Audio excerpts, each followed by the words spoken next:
자, 이번 이야기는 시청자 쓰리님께서 오랜만에 시들무에 발걸음을 해주셨습니다. 빠르게 만나보도록 할게요. 안녕하세요, 돌비님. 아이고, 이게 얼마 만에 또 오시는 거예요? 아이고, 돌비님. 너무 오랜만에 찾아뵙게 돼서 저 지금 처음 시참 때처럼 엄청 떨리네요.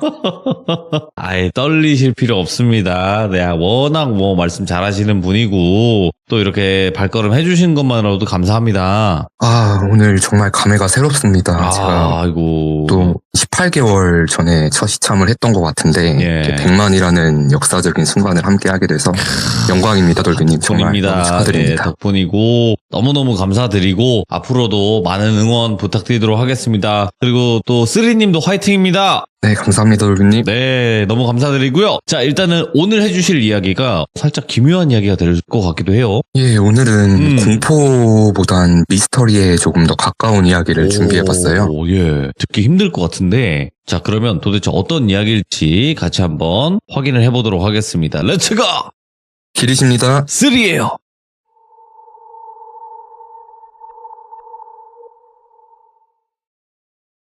오늘 사연은 제 친구가 근무했던 한 스타트업 회사의 대표였던 남성분이 한 분 계세요. 저도 일 때문에 알고 지낸 분이기도 한데 이 남성분에 대한 미스터리한 이야기를 한번 들려드려 보겠습니다. 오늘 사연의 주인공 아저씨를 제가 알게 된 건 한 8년 전쯤이었던 걸로 기억을 해요. 당시에 저는 대학원에 재학 중이었고 창업과 관련된 분야의 전공을 했었거든요. 그러면서 자연스럽게 스타트업 기업 대표분들이나 창업가분들을 만날 기회가 많았어요.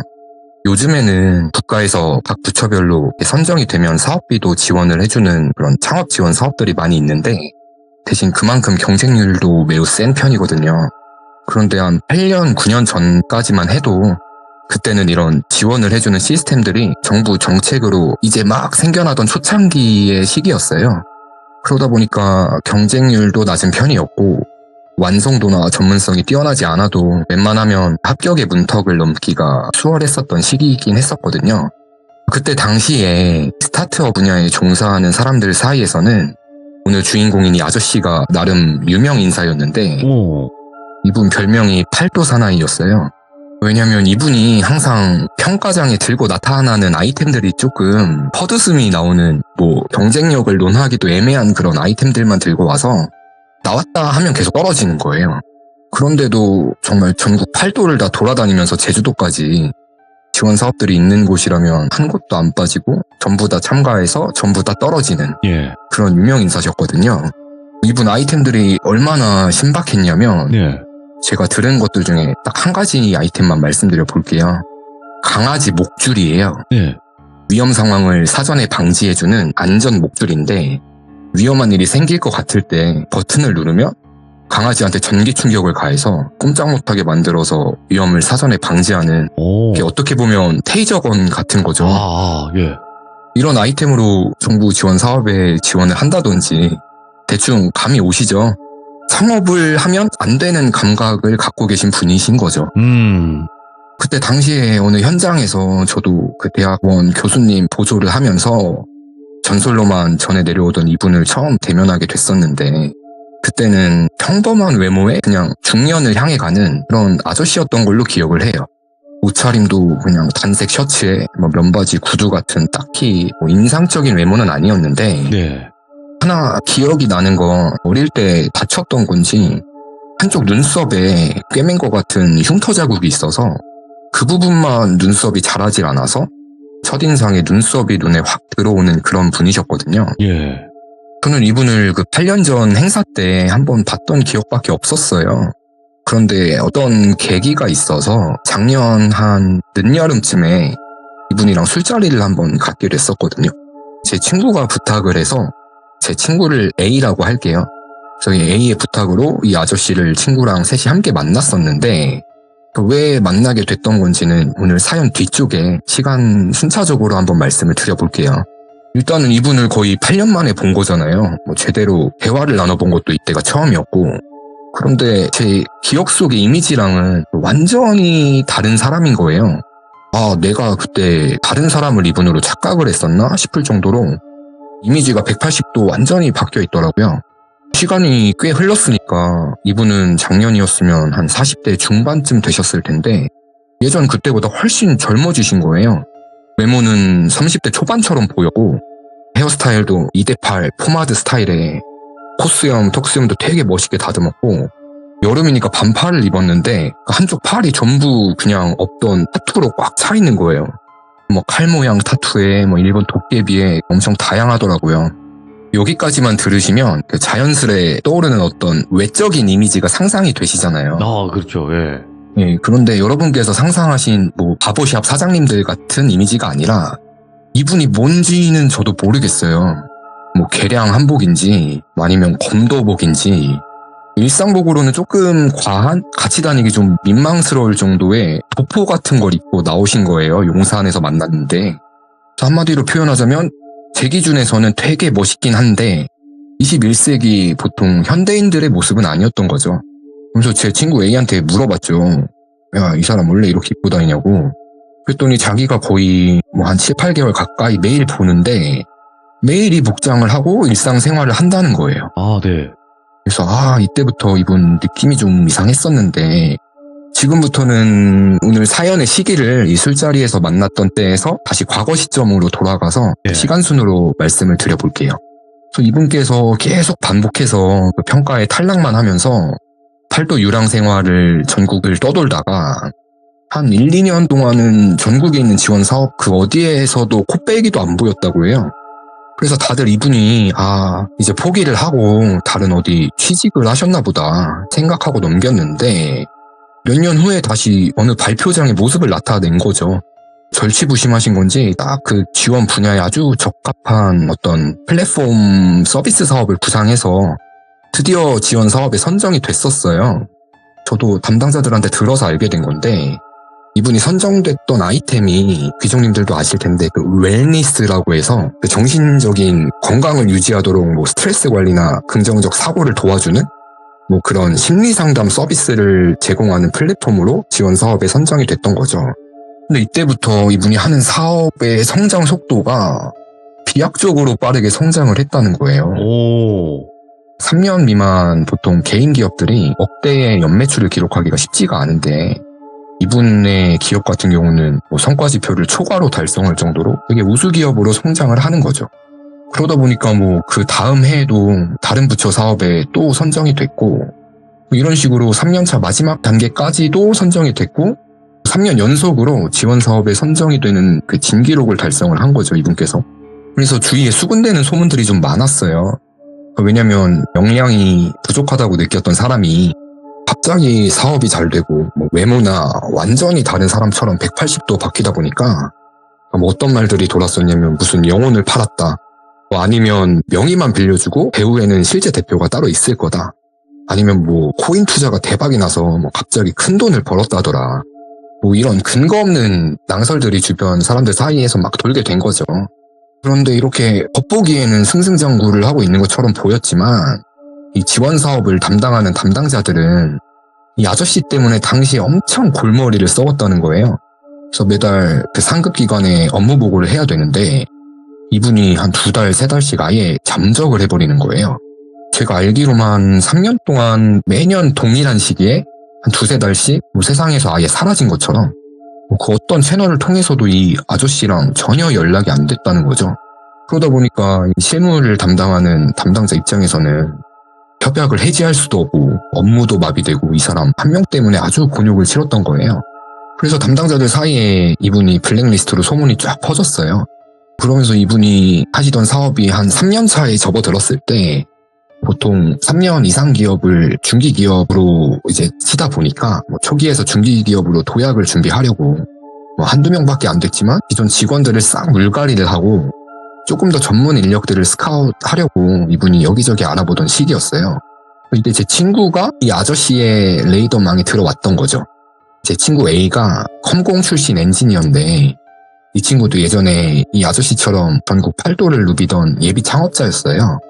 제 친구는 사업을 시작했다가 시원하게 망해서 다시 구직 활동을 하던 시기였고 그러다 보니까 시기가 맞물려서 예전에 친분도 있고 하다 보니까 이분의 개발자 직원으로 한 8개월 정도 단기 계약으로 채용이 된 거죠. 예. 그러면서 이 주인공에 대해서 자세히 알게 된 건데, 스타트업 기업의 사무실은 신도림에 있었어요. 신도림 근처에 평범한 건물의 지하였는데, 사무실이라기보다는 그 예전에 공장 창고로 썼던 것 같은 그런 곳이었대요. 근데 이 스타트업 기업이 제조업체가 아니에요. 뭐 어플 서비스를 만드는 회사인데, 사무실은 뭐 원단 같은 걸 막 생산하고 보관하는 그런 창고에 가까운 꽤나 넓은 공간이었고, 넓은 공간 가운데 파티션도 없이 그냥 대표 책상 하나, 직원 책상 하나 이렇게 되게 휑했대요, 사무실이. 그 안에 뭐 철문으로 잠긴 대표가 재고를 관리하는 뭐 그런 공간 같은 작은 방이 하나 있었고, 예? 이 대표 아저씨는 그냥 가끔 얼굴만 보러 사무실에 잠깐씩만 들리는 느낌? 업무 대부분이 외부 일정이었고, 그러다 보니까 뭐 영업을 하러 다니나 보다. 자기는 월급만 받으면 되니까 와 개꿀이다 이렇게 생각하면서 솔직히 거의 출근을 놀러 가는 식으로 다녔대요. 출근을 하면 업무도 딱히 뭐가 없어서 거기서 자기 프리랜서로 외주받은 다른 일들을 처리하기도 했고, 그러다 보니까 되게 자유도도 높고 만족도도 높았다고 해요. 가끔 대표가 와서 개발 현황만 그 정도만 체크를 했었고, 그렇게 한 달 정도 일을 했을 때 하루는 대표가 엄청 기분이 좋아서 아침 일찍부터 출근을 먼저 해서 이 A를 기다리고 있었대요. 그래서 A가 대표님 뭐 좋은 일 있으세요? 물어보니까 우리 서비스 추가 개발이 완료되면 바로 해외 판로 개척도 문제가 없을 것 같다. 뭐 이렇게 말을 하면서, 보통의 사업가분들이 사업이 잘 되시면 뭐 시계 아니면 차 이런 것부터 구매를 많이들 하시잖아요. 근데 이분은 친구 A한테 드디어 어떤 걸 겨우 힘들게 구했다고 막 발바닥으로 물개박수를 막 치면서 엄청 자랑을 하더래요. 그게 뭐였냐면 그 일본 사무라이 검이에요. 그러니까 고검이죠, 고검. 오, 예? 네, 딱 봐도 한 몇백 년 전에 진품명품 쇼에 나올 것 같은 실제 검이었대요. 그래서 그 검을 막 아이처럼 엄청 자랑하면서 친구 A한테 지금 와서 생각하면 되게 의미심장한 한마디를 건넸다고 해요. 앞이 가로막혀 있는 길은 과감히 포기하고 다른 길로 가야 한다. 그래야 정답이 있다. 이런 명언 같은 이야기를 뜬금없이 하면서 사무실 철문 창고 안에 그 검을 보관을 하고 문을 잠궜대요. 그리고 이 검을 엄청 비싸게 뭐 웃돈을 얹어서 어렵게 구한 거라고 막 으스댔는데, 얼마인지는 말을 안 해줘서 모르지만 저도 이 사연을 전에 듣고 궁금해서 한번 검색을 해봤어요. 귀족분들께서도 뭐 일본 옥션 같은 경매 사이트 들어가서 보시면 진짜 비싼 검은 몇 천만 원은 기본인 검들이 지금도 거래가 되고 있더라고요. 예. 아마도 그런 검이었겠죠? 무튼 이날이 좀 특이한 경험으로 남아 있었고, 그러다 이 대표가 며칠 후에 신규 직원을 한 명 더 채용해야겠다 이야기를 했대요. 근데 제 친구는 지금 굴러가는 이 회사의 상황을 뻔히 아니까 네. 추가 인력이 전혀 필요가 없는 상황이었지만 뭐 인력 채용은 대표의 마음이니까 뭐 어느 분야로 채용을 할 거냐 물어보니까 뭐 우리 서비스 관련은 아니고 개인적인 사무보조 업무를 보는 아르바이트 형식으로 한 명을 내가 알아봤다. 뭐 내일부터 출근을 바로 할 건데 몇 시부터 몇 시까지 이렇게 잠깐만 와서 내가 시키는 업무만 보고 뭐 일찍 퇴근하는 직원이니까 딱히 신경 쓰지 말라고, 너 할 것만 해라. 그냥 뭐 공유 오피스 같이 쓰는 남이라고 생각해도 괜찮다. 뭐 이런 식으로 얘기를 했대요. 친구도 뭐 반년 정도만 있으면 자기도 나갈 거니까 그냥 뭐 알겠다 이야기를 흘려 들은 거죠. 뭐 신경도 안 쓰고 넘겼는데 다음날 그 새로운 아르바이트 직원이 출근을 했대요. 한 20대 중반쯤의 여자분이었는데 초면이니까 뭐 일은 같이 안 해도 예의를 갖춰서 서로 인사를 하잖아요.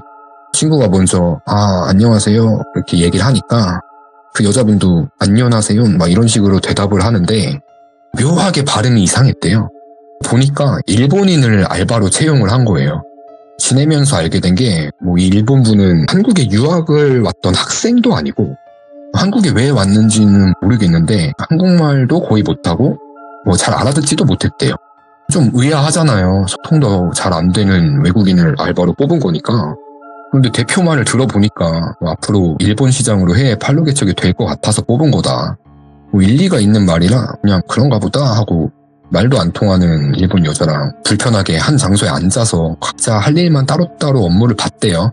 근데 친하게 지내진 않아도 같은 공간에 일주일에 며칠씩 같이 있으면 궁금하잖아요. 그래서 뭐 이런저런 얘기도 하고 하면서 대체 무슨 일을 하는 건지 보니까 몇 시간 잠깐 이렇게 파타임으로 근무를 하는데 출근을 해서는 왼종일 일본 사이트만 검색을 하더래요. 네. 가끔 일본어로 된 문서 같은 걸 가져와서 복사를 하고 스캔을 하고 막 일본 지도도 프린트를 해서 거기에 뭘 적고 막 어느 지역을 조사하는 것 같기도 하고 막 일본어로 통화를 하기도 하고 그러다 보니까 뭐 해외 진출을 위해서 뭐 준비를 하나 보다 생각을 했는데 이 알바가 온 이후로는 퀵 배송이 일주일에 한두 개씩 계속 오는 거예요. 2달 정도를. 네. 그래서 어느 날은 그 일본의 목판화라 그러죠. 옛날 나무 액자에 걸린 그림 작품들 그런 게 오고 도자기, 식기 같은 것도 오고 그걸 알바가 받아 놓으면은 대표가 사무실에 잠깐 들려서 창고에 넣어놓고 다시 외부 일정을 보러 나가고 했대요. 그래서 제 친구가 추측하기로는 대표가 구매하고 싶어하는 물건을 네. 알바가 대행으로 구매를 도와주나 보다 싶었대요. 한 2달 정도 같이 일을 했는데 무슨 일을 하는지 물어봐도 대답도 안 해주고 막 이렇게 웃기만 했고 그냥 이 알바는 이런 일을 하고 2달 후에 그만뒀대요. 네. 친구가 개발하던 그 서비스도 어느 정도 준비가 마무리되어 갈 쯤에 대표랑 서로 둘이 깊게 대화를 나눠본 적도 최근엔 없는 것 같고 네. 자기도 이런 스타트업의 어려움을 잘 아니까 어느 날 한번 각을 딱 잡고 사업에 대한 이야기를 진지하게 나눴던 적이 있었대요. 대표님 예전에 저랑 같이 그 팔도 유랑하실 때 기억나시냐고. 그때 진짜 맨 땅에 헤딩을 했었는데 대표님 이렇게 잘 성장하고 계신 게 너무 뿌듯하다. 나도 이 프로젝트만 마치면 다시 내 사업을 진행하려고 하는데 대표님은 어떤 계기로 이 사업을 시작하게 되신 거냐고 물어보니까 그 8년 전 본인이 알던 그런 허접한 사람이 아니라 이제는 진짜 사업가처럼 대답도 해주고 도움이 되는 실질적인 조언도 해줬대요, 본인한테. 대표가 했던 말이 에이야, 그 8년 전 그때 내가 맨날 서류평가에서 떨어지거나 뭐 발표장에 가도 웃음거리만 됐던 거 너도 알지 않냐고. 나도 사람인데 다 알고 있다. 예. 근데 포기를 안 하고 계속 도전을 하다 보니까 노력하는 사람은 하늘이 돕는다고. 정말 우연한 계기에 자기가 너무 마음이 힘들어서 그 친구의 추천으로 명상을 시작했었다. 명상을 시작하면서 이 웰니스 분야에 관심이 생겨가지고 이 아이템으로 창업을 하려고 뭐 어디 기도원도 가보고 절도 가보고 명상원도 가보고 다양한 뭐 심리상담가 분들도 만나면서 시장조사를 거의 한 1년을 했었다. 예. 시장조사를 위해서 막 대출까지 받고 되게 힘들었는데 그러다가 정말 어떤 신의 계시처럼 어떤 분의 도움을 받게 됐다. 뭐 이렇게 얘기를 했대요. 그러니까 이 친구가 그분이 누구시냐고 물어보니까 에이야 너가 내 말을 믿을지 모르겠는데 믿지 않아도 된다. 근데 정말 우연히 최면을 통해서 심리를 치료해주는 분을 알게 됐다. 그분을 통해서 나는 내가 전생에 누구였는지를 정확히 알게 됐다. 이렇게 얘기를 하니까 A는 너무 신기했대요. 그 전생이라는 건 초딩 때 TV에서 막 레드선 막 이런 것만 봤었지. 본인 아는 사람이 전생이라는 기묘한 이야기를 하니까 본인도 엄청 궁금증이 생겼대요. 그래서 대표님 그러면 전생에 누구셨냐고 물어보니까 왜야 궁금해? 내가 말해줄 순 있는데 너가 내 말을 믿으려면 너도 직접 체험을 한번 해봐야 진짜 전생이라는 게 존재하는구나를 믿을 거라고. 내가 기업복지 차원에서 내가 너도 원하면 내가 한번 데려다 준다고. 심리상담 같은 거니까 너도 경험해보면 나처럼 인생을 대하는 관점이 180도 아예 바뀔 거라고. 이렇게 얘기를 해서 A는 바로 큰 기대를 안고 이 대표 소개로 전생 체험을 하러 갑니다. 저는 이런 체험을 해본 적은 없는데 들어보니까 정말 신기하더라고요. 방송에서는 뭐 레드선 하면 바로 최면에 걸리는 것 같지만 실제로 최면 상태에 들어가려면 최소 2-3시간이 걸린대요. 손에 뭘 쥐어쥐고 뭐 무게를 느낀다든지 뭐 이런 정해져 있는 순차적인 단계들을 밟아야 전생 체험이 가능하다는 거예요. 그리고 전생에 대한 기억을 잠에 든 상태처럼 무의식 상태에서 이야기를 막 내뱉는 게 아니래요. 오히려 의식은 평소보다 더 또렷하게 깨있대요. 그리고 지금 인생을 살고 있는 현재 인생을 거꾸로 현재부터 태어날 순간까지를 역순으로 되새긴 후에 그 심연의 깊은 단계까지 집중을 하면서 서서히 내려가면서 집중을 하면서 들어가는 거래요.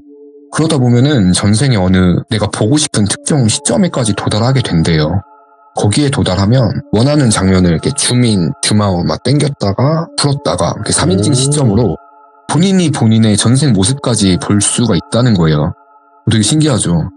그래서 A한테 제가 그래서 너는 전생에 뭐였냐 물어보니까 자기는 그 순록을 키우는 툰드라의 유목민이었대요. 그래서 이렇게만 들으면 그냥 재미삼아서만 본 것 같고 신빙성이 없어 보이잖아요. 그런데 정말 구체적으로 그러니까 사전 정보가 전혀 없는데도 그 지역에 대한 정보들이라던가 시대상 같은 게 꽤나 정확히 일치해요.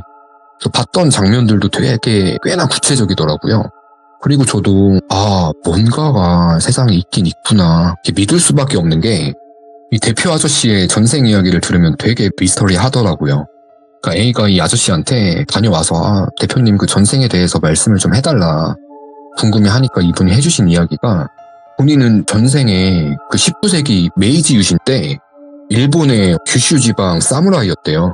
미리 말씀드리면 이분이 일본어도 아예 못하시고 이 전생 체험을 하기 전까지는 일본 여행도 단 한 번도 안 가봤던 접점이 전혀 없는 그런 분이셨는데 제가 들은 그대로 전달드려보면 본인은 규슈 가고시마 남부지방의 29살의 사무라이였는데 그 사스마의 난이라는 전쟁 같은 게 있었나 봐요, 일본에서. 그래서 그때 그 전쟁에 참여했던 사무라이들이 전부 다 전멸했었는데 본인도 그 전쟁에 참여했다가 29살에 목숨을 잃었던 사무라이였다는 거죠, 전생에. 근데 사전 정보가 전혀 없는데 이런 내용을 지어낸다는 게 불가능하잖아요. 실제로 그 사스마의 난이라는 게 그 지역에서 벌어졌던 거예요. 이후에 찾아보니까 역사에 있어요, 실제로. 그리고 조금 더 신빙성이 있다고 생각이 든 게 물론 이분의 주장이긴 하지만은 전생에 그 전쟁터에서 죽음을 맞이할 때 본인이 보병 돌격대 같은 거였는데 그러니까 적군이 포탄을 발사해가지고 그게 파편이 눈에 익히면서 한쪽 눈이랑 눈썹이 그냥 다 날아가면서 즉사를 했었다는 거예요. 예? 그 모습이 선명하게 보였대요. 본인의 전생 체험에서. 실제로 이분이 A한테 해줬던 말이 제가 초반에 이분 인상착의를 그 눈썹에 흉터가 있었다고 말씀을 드렸잖아요.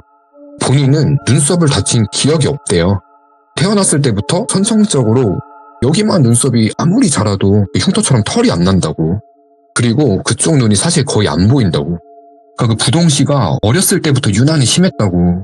안경이 없으면 거의 한쪽 눈으로만 보고 살아왔다는 거예요, 세상을. 너무 신기하잖아요. 그리고 이 전생 체험 이후로 몇 차례도 계속 진행을 하면 할수록 되게 단편적인 구체적인 장면들이 본인 눈앞에 파노라마처럼 이렇게 쫙 펼쳐졌고 꿈을 꾸면 거의 한 메이지 유신이니까 150년 전 시기죠. 그 시기에 일본과 관련된 새로운 내용의 꿈들을 자주 꿨다는 거예요. 그러니까 현실에서는 일본어를 아예 할 줄도 모르는데 꿈속에서는 일본어를 알아듣고 본인도 일본어로 대화를 계속하면서 새로운 과거의 정보들을 습득을 하게 됐었다는 거죠. 그러다 보니까 이분은 거의 100% 본인의 전생에 대한 확신을 갖게 된 거죠. 합리적인 추론이 아니라 그냥 확신을 갖게 된 거예요. 저도 이분한테 이야기를 들어보니까 전생의 흔적을 알 수 있는 대표적인 특징이 선천적인 신체의 상처래요. 그래서 태어날 때부터 특정 부위에 뭐 반점이나 흉터 같은 게 있는 경우가 전생에서 그 부위에 상처를 입고 죽었다는 주장이랑 일치하는 사례가 전 세계적으로 꽤나 많이 보고가 되고 있다고 하더라고요. 이분한테는 그 부위가 눈과 눈썹인 거죠. 이때부터 이분은 본인 전생에 꽂혀서 과거 본인의 흔적들을 쫓기 시작했던 거예요.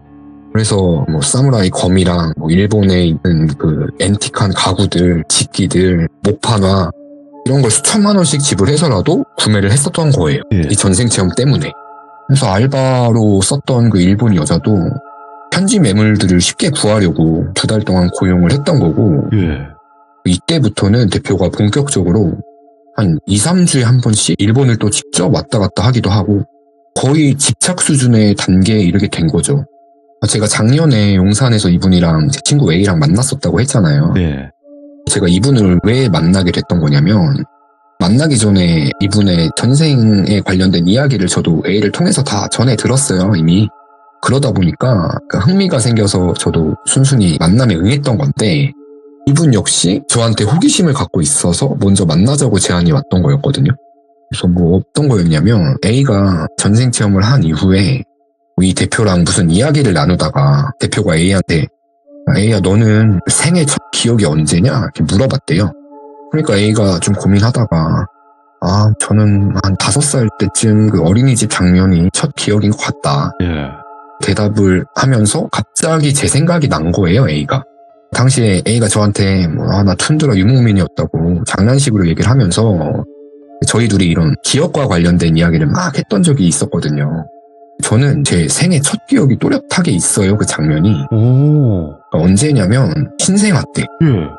세상에 태어난 지 한 1년이 채 안 됐을 때의 한 장면이 기억이 있거든요, 아직도.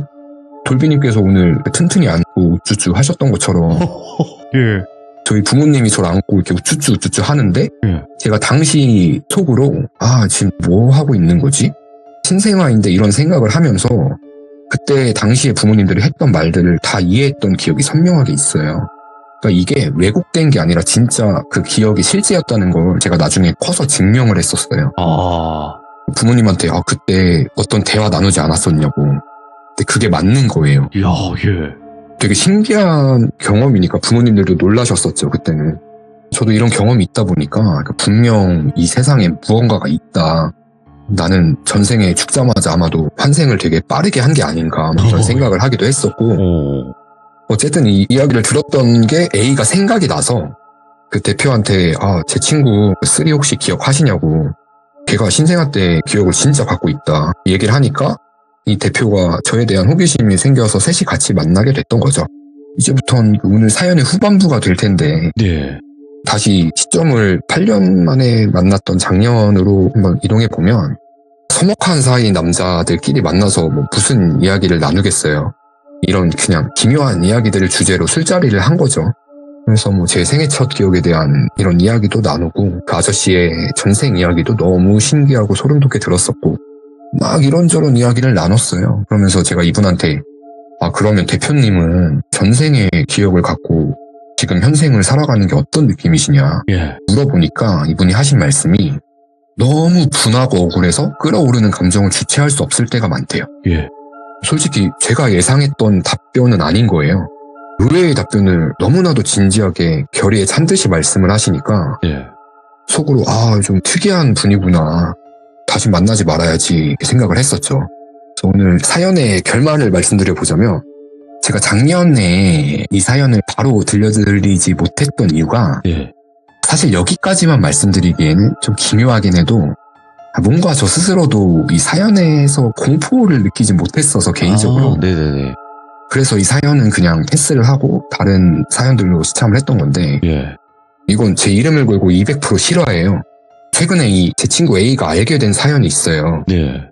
뭐였냐면 A도 작년 한 초가을쯤에 이 대표와 8개월 계약이 만료가 돼서 서비스 개발도 완료를 했고 그래서 퇴사를 한 거예요. 지금은 이 친구는 그 반려동물 관련 사업을 또 하고 있는데 퇴사 후에는 당연히 이 대표 아저씨랑 소통이 전혀 없었죠. 그런데 올해 초에 갑자기 꿈을 하나 꿨는데 이 아저씨가 본인 꿈에 나오더래요. 꿈속에 어떤 모습으로 나타났냐면 머리카락도 장발로 변해 있고 눈썹이 너무 길게 자라서 발끝까지 눈썹이 내려온 얼굴로 그 나체 상태로 본인 꿈에 나타나서 막 허허허 이렇게 웃는 꿈을 꿨다는 거예요.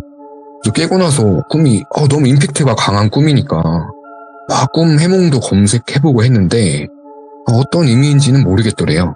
너무 기괴해서 예. 한 일주일 정도 이 꿈이 잊혀지지가 않은 거죠. 그래서 이 대표한테 전화도 걸어보고 안부 문자도 보내고 했는데 없는 번호로 나왔다는 거예요. 카톡 계정도 사라져 있고 느낌이 좀 싸해서 그때 문득 생각이 든 게 이 아저씨가 그 웰니스 사업을 처음 시작할 때 한 1년에서 1년 반 정도 같이 사업을 시작했던 공동대표가 한 분 계셨더라고요. 알고 보니까. 근데 이 A는 그 공동대표랑도 한 8년 전부터 인맥이 있던 사람이어서 예. 오랜만에 이 아저씨 근황도 아는지 물어볼 겸 안부처 연락을 했대요. 그랬더니 공동대표분이 와 진짜 신기하다고 너 전화 오기 전에 바로 어젯밤에 꿈을 꿨는데 꿈에 그 대표가 나왔다. 예.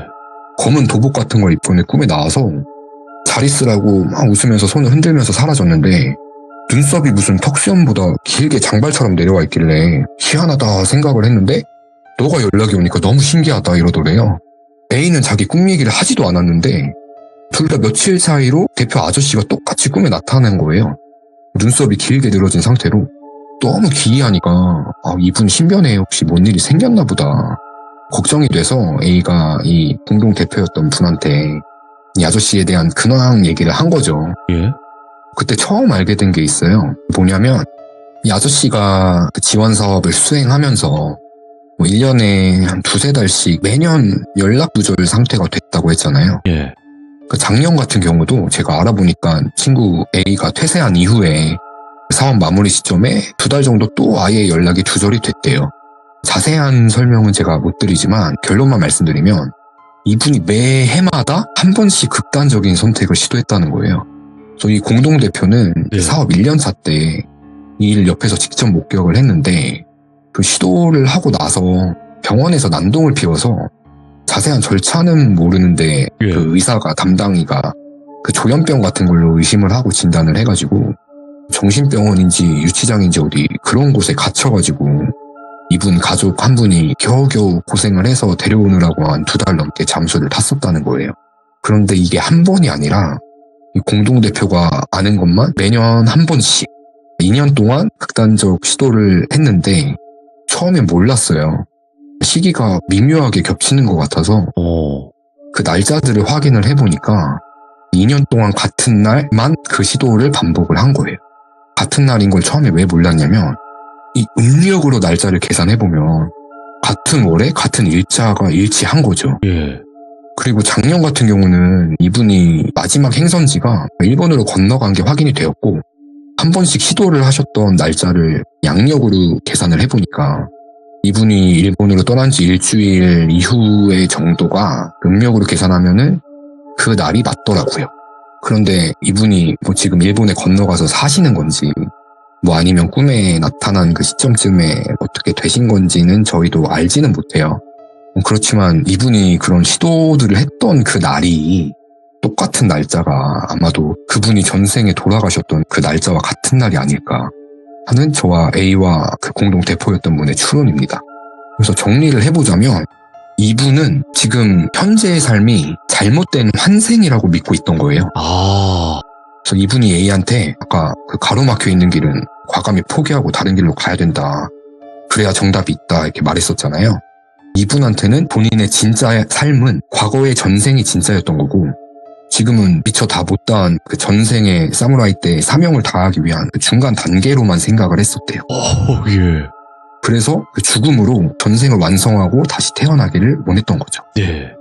그래서 오늘 사연은 이렇게 의문을 남긴 채로 마무리하도록 하겠습니다. 야, 미스테리하다, 진짜로. 예, 오늘 사연은 조금 미스테리에 가까운 이야기였습니다. 근데 이 이야기를 들으신 귀족님들의 의견이 나뉠 수 있어요. 예, 전생이 어딨어 하면서 그냥 그건 어떤 환상 아니야? 막 이렇게 생각할 수도 있고 아니다. 전생은 있을 수 있고 이거는 충분히 있을 수 있는 일일 수도 있다 라고 생각하는 분들도 있을 거예요. 그렇죠. 예. 저 같은 경우는 뭐 예전 사연에서도 말씀드렸지만 반복되는 꿈도 꾸고 저는 맞죠. 예, 전생이 있다고 확신을 하는 편이긴 하거든요. 야, 어차피 뭐 영적인 무언가잖아요. 그 전생조차도. 맞습니다. 그러면 우리가 뭐 그게 있다 없다 확인할 수는 없어요. 경험한 사람만 믿을 수밖에 없는 그런 또 부분이 아닌가 생각을 하는데 저도 경험을 해보진 못했지만 전생이라는 게 있을 것 같은 그런 느낌이 들긴 하거든요. 맞아요. 예. 그래서 어떤 종교에서는 뭐 윤회사상 이런 그렇죠. 것도 육도 윤회 해가지고 네, 맞습니다.